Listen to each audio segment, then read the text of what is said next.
नमस्कार मंडळी. रोजच आपल्याला हाच एक प्रश्न पडलेला असतो, की उद्या डब्याला बनवायचं तरी काय?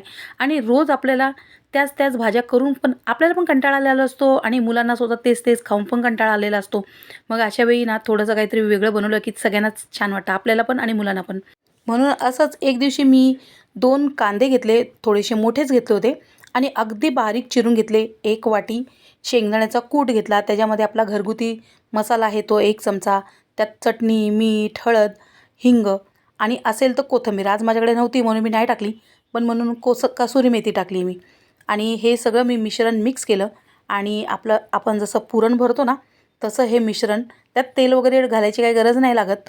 ते तसंच मिक्स केलं ना तरीसुद्धा ओलसर होऊन जातं आणि पुरणपोळीच्या पोळीसारखं करते. पण गेल्या वेळी मी ही तुमच्याबरोबर रेसिपी शेअर केली होती. बऱ्याच जणांना खूप आवडली होती. पण आज थोडासा ना रोल मी वेगळ्या पद्धतीने केला होता आणि हे असे बनवलेले पराठेसुद्धा ना खूप